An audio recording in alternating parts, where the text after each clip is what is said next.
वक्रतुंड महाकाय सूर्यकोटि संप्रभ निर्विघ्नं कुरु मे देव सर्वकार्येषु सर्वदा। बोलिए गजानन गणेश भगवान की जय। दोस्तों, आज आप सुनेंगे सकट चौथ की कहानी। माघ कृष्ण पक्ष की चौथ को गणेश चौथ का व्रत होता है। इसे संकष्ट चतुर्थी या सकट चौथ भी कहते हैं। तो आइए जानते हैं संकष्ट चतुर्थी व्रत की विधि। उससे पहले गणेश भगवान का ध्यान कर लीजिए। विघ्नहरण गणेश भगवान की कृपा सदैव ही आप सभी पर और आपके समस्त परिवारजनों पर बनी रहे। सुबह सबसे पहले सिर सहित नहाएं, मेहंदी लगाएं और सफेद तिल या भूरे तिल और गुड़ का तिलकुट बनाएं। एक पट्टे पर जल का लोटा, चावल, रोली, एक कटोरी में तिलकुट और रुपए रखकर जल के लोटे पर सतिया बनाकर तेरे टिक्की करें और चौथ व विनायक जी की कहानी सुने। तब थोड़ा सा तिलकुट ले लें। कहानी सुनने के बाद एक कटोरी में तिलकुट और रुपए रखकर हाथ फेर कर सासू जी के पैर छूकर दें। जल का लोटा और हाथ के तिल उठाकर रख दें। शाम को चंद्रमा को अर्घ्य देकर जीम ले। 1 रुपया और तिलकुट जो मिश्रानी कहानी कहे उसे दे दें। जब खाना खाएं तिलकुट जरूर खाएं। आइए अब आप सुनेंगे सकट चौथ की कहानी। एक साहूकार और एक साहूकारनी थे। वह धर्म पुण्य को नहीं मानते थे। इसके कारण उनके बच्चा नहीं हुआ। एक दिन पड़ोसन सकट चौथ की कहानी सुन रही थी। तब साहूकारनी उसके पास जाकर बोली, तुम क्या कर रही हो? तब वह बोली कि आज चौथ का व्रत है, इसलिए कहानी सुन रही हूँ। तो साहूकारनी बोली कि चौथ का व्रत करने से क्या होता है? तब वह बोली कि अन्न धन सुहाग हो, बेटा हो। तब साहूकार की बहू बोली कि यदि मेरे गर्भ रह जाए तो 1.25 सेर तिलकुट करूंगी और चौथ का व्रत भी करूंगी। उसके गर्भ रह गया तो वह बोली कि मेरे लड़का हो जाए तो मैं 2.5 सेर का तिलकुट करूंगी। उसके लड़का भी हो गया तो वह बोली कि हे चौथ माता, मेरे बेटे का विवाह हो जाएगा तो 5.25 सेर का तिलकुट करूंगी। जब बेटे का विवाह तय हो गया तो वह विवाह करने चले गए। तब चौथ विनायक ने सोचा कि जब से इसके गर्भ रहा है तब से रोज तिलकुट बोलती है और अब तो बेटे का विवाह भी हो रहा है, तब भी तिल का एक दाना भी नहीं दिया। अगर हम इसको प्रपंच नहीं दिखाएं तो अपने को कलयुग में कोई भी नहीं मानेगा। हम इसके बेटे को फेरों में से ले लेंगे। जब उसने 3 फेरे लिए तो चौथ माता गरजती हुई आई और उसको उठाकर पीपल पर बिठा दिया। हाहाकार मच गया और सब उसको ढूंढने लगे, परंतु कहीं भी नहीं मिला। लड़कियां गनगौर पूजने गांव से बाहर दूब लेने जाती थी। तब वह कहता, आ मेरी अर्ध ब्याही। यह बात सुनकर वह लड़की सूख कर कांटा हो गई। तब लड़की की माँ बोली, मैं तुझे अच्छा खिलाती हूँ, अच्छा पहनाती हूँ, फिर भी तू क्यों सूखती जा रही है? तो वह बोली कि जब मैं दूब लेने जाती हूँ तो एक पीपल में से एक आदमी बोलता है कि आ मेरी अर्ध ब्याही, और उसने मेहंदी लगा रखी है, सेरा बांध रखा है।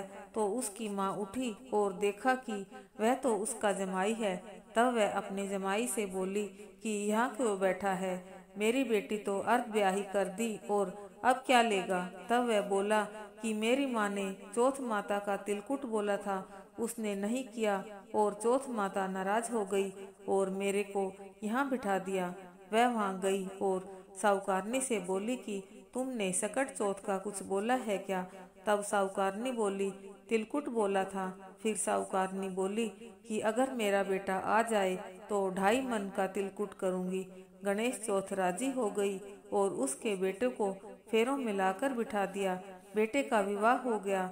तब उन लोगों ने 2.5 मन का तिलकुट कर दिया और बोली कि हे चौथ माता, तेरे आशीर्वाद से मेरे बेटे बहू घर आए हैं, जिससे मैं हमेशा तिलकुट करके व्रत करूंगी। सारे नगर में ढिंडोरा पिटवा दिया कि सब कोई तिलकुट करके चौथ का व्रत करना। हे चौथ माता, जैसा उसके बहू बेटे को मिलवाया वैसा सबको मिलवाना, कहते सुनते सब परिवार का भला करना। जो चौथ का उद्यापन करे वे विनायक जी की कहानी पढ़ें। आइए अब आप सुनेंगे सकट चौथ की दूसरी कहानी। एक गांव में माँ बेटा रहते थे। बुढ़िया का और कोई भी नहीं था, उसका बेटा ही उसका सहारा था। बुढ़िया का बेटा गांव के पशुओं को चराने जंगल में जाता था और बुढ़िया घर पर रहकर घर का काम करती थी। बुढ़िया माई सकट चौथ का व्रत रखती थी। दिन पड़ोस की औरतों ने बुढ़िया के बेटे को सिखा दिया कि तुम तो सुबह जाते हो गाय चराने, शाम को वापस आते हो और तुम्हारी माँ तो घर पर पकवान बनाकर खाती है। तब बुढ़िया के बेटे ने कहा, ऐसा नहीं हो सकता, मेरी माँ ऐसा नहीं कर सकती। वे बोली, नहीं, तुम देख लोगे तब तो मानोगे। उस दिन सकट चौथ का दिन था। बुढ़िया माँ ने हलवा पूरी बनाया, पकवान बनाए, तिलकुटा बनाया और बुढ़िया माई अपने बेटे का इंतजार कर रही थी। उस दिन बुढ़िया माई का बेटा पड़ोसनों की सिखाई में आकर थोड़ा जल्दी घर आ गया। उसने देखा माँ ने तो अनेक प्रकार के पकवान बनाए हैं और मुझे बताया भी नहीं। माँ तो ऐसा ही करती होगी रोज। मैं तो मेहनत करता हूँ और मेरी माँ पीछे से पकवान बना बना कर खाती है। तब वह अपनी माँ से बोला, माँ मैं यहाँ पर नहीं रहूंगा, मैं तो बाहर जा रहा हूँ। तब बुढ़िया माई बोली, क्या बात हो गई बेटा, तुम ऐसे क्यों बोल रहे हो? तो बुढ़िया माई का बेटा बोला, मैं तो बाहर सारा दिन मेहनत करता हूँ और तुम पकवान बना बना कर खाती हो। वो बोली, बेटा मेरा तो सकट चौथ का व्रत है आज, इसलिए मैंने पकवान बनाए हैं। परंतु वह बोला, नहीं माँ, मैं यहाँ नहीं रहूंगा, अब मैं तो दूसरे गांव जा रहा हूँ। बुढ़िया समझ गई कि इसको तो पड़ोसनों ने सिखा पेका दिया है।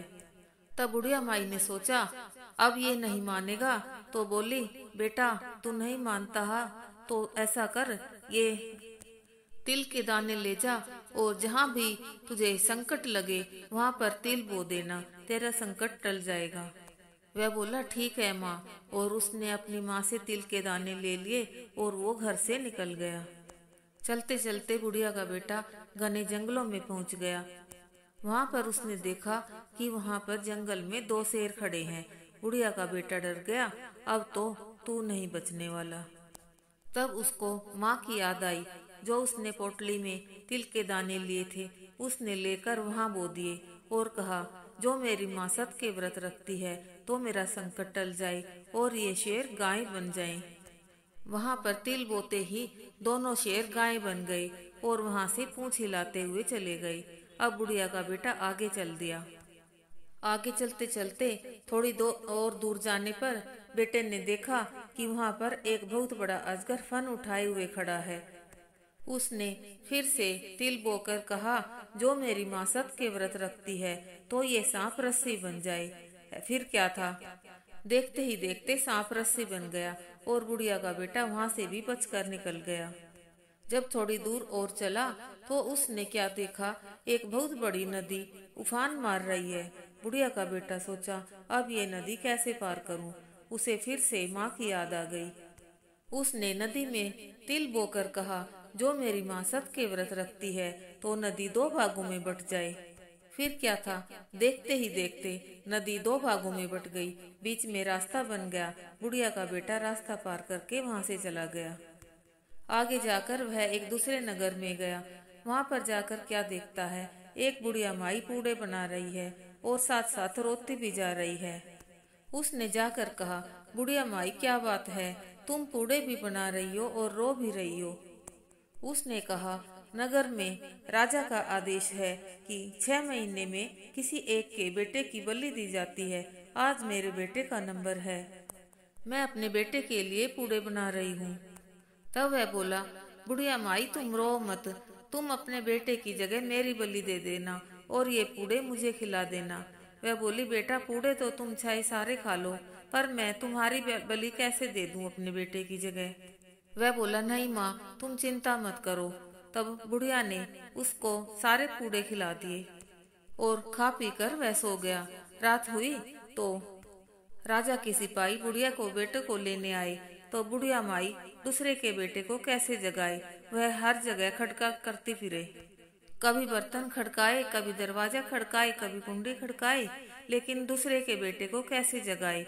तब वह आवाज सुनकर बुढ़िया का बेटा उठ गया। बोला, माई वो आ गए क्या? बोली, हाँ बेटा वो लेने आ गए हैं। तब बुढ़िया का बेटा उनके साथ चल पड़ा। ले जाकर उसको आवे में बिठा दिया गया। बुढ़िया का बेटा तो आवे में तिल पूर कर बैठ गया और बोला, जो मेरी माई सत के व्रत रखती है तो आवा ठंडा पड़ जाए। वो तो वहां पर आराम से बैठा रहा। गली में छोटे छोटे बच्चे गेंद से खेल रहे थे तो वहां पर उनकी बोल आवे पर जाकर लगी। खन की आवाज के साथ सबको लगा कि आवा पक गया। कहने लगे, 6 महीने में आवा पकता था, ये इतनी जल्दी कैसे पक गया? जाकर सभी डर गए। बोले कि यहाँ तो कोई भूत प्रेत है। उसको हटाने लगे तो वो बोला, धीरे धीरे से हटाना। राजा के सिपाही डर गए और जाकर राजा को बोले, वहाँ पर तो पता नहीं भूत है प्रेत है। तब राजा आया, तलवार तान कर खड़ा हो गया। बोला कि बता तू भूत है या प्रेत है? तब बुढ़िया का बेटा बोला, ना मैं भूत हूँ ना प्रेत हूँ, मैं तो इंसान ही हूँ। तब उसने राजा को सारी बात बताई कि इस तरह मेरी माँ सकट चौथ के व्रत रखती थी गणेश जी के। गली पड़ोस की औरतों ने मुझे सिखाकर घर से निकलवा दिया और मेरी माँ सत के व्रत रखती थी, अब वो मेरे बगैर उदास हो रही होगी। तब राजा ने कहा कि सकट चौथ के व्रत रखने का इतना सत है तो सबको ये व्रत रखना चाहिए। तब राजा ने अपनी बेटी का विवाह बुढ़िया के बेटे के साथ कर दिया और बहुत दान दहेज देकर विदा कर दिया। जब बुढ़िया का बेटा अपनी बहू को लेकर अपने गांव पहुंचा, तब गांव की सभी औरतें बुढ़िया के पास जाकर कहने लगी कि तेरा बेटा बहू को लेकर और बहुत सारा धन लेकर आ गया है। तब बुढ़िया कहने लगी कि पहले तो तुमने सिखा बहका कर मेरे बेटे को घर से निकाल दिया, अब तुम बातें बना रही हो। तुम बातें नहीं बनाओगी तो और कौन बनाएगा? वे सब बोली, नहीं हम सच कह रही हैं, तुम आकर देखो। तब बुढ़िया माई अपने बेटे और बहू को देखकर बहुत खुश हुई और बेटे ने अपनी माँ से माफी मांगी। जिस प्रकार सकट चौथ माता ने बुढ़िया के संकट दूर किए, उसके बेटे को हर संकट से बचाया, इसी तरह कहते सुनते हुकारा भरते सबके संकट दूर करना है सकट चौथ माता। आइए अब सुनते हैं विंदायक जी की कहानी। एक गांव में माँ बेटी रहती थी। एक दिन वह अपनी माँ से कहने लगी कि गांव के सब लोग गणेश मेला देखने जा रहे हैं, मैं भी मेला देखने जाऊंगी। माँ ने कहा कि वहाँ बहुत भीड़ होगी, कहीं गिर जाओगी तो चोट लगेगी। लड़की ने माँ की बात नहीं मानी और मेला देखने चल पड़ी। माँ ने जाने से पहले बेटी को 2 लड्डू दिए और 1 घंटी में पानी दिया। माँ ने कहा कि 1 लड्डू तो गणेश जी को खिला देना और थोड़ा पानी पिला देना, दूसरा लड्डू तुम खुद खा लेना और बचा हुआ पानी भी पी लेना। लड़की मेले में चली गई। मेला खत्म होने पर सभी गांव वाले वापस आ गए, लेकिन लड़की वापस नहीं आई। लड़की मेले में गणेश जी के पास बैठ गई और कहने लगी कि 1 लड्डू और पानी गणेश जी तुम्हारे लिए और 1 लड्डू और बाकी बचा पानी मेरे लिए। इस तरह कहते कहते सारी रात बीत गई। गणेश जी यह देखकर सोचने लगे कि अगर मैंने यह 1 लड्डू और पानी नहीं पिया तो यह अपने घर नहीं जाएगी। यह सोचकर गणेश जी एक लड़के के वेश में आए और उससे 1 लड्डू लेकर खा लिया और साथ ही थोड़ा पानी भी पी लिया। फिर वह कहने लगे कि मांगो, तुम क्या मांगती हो?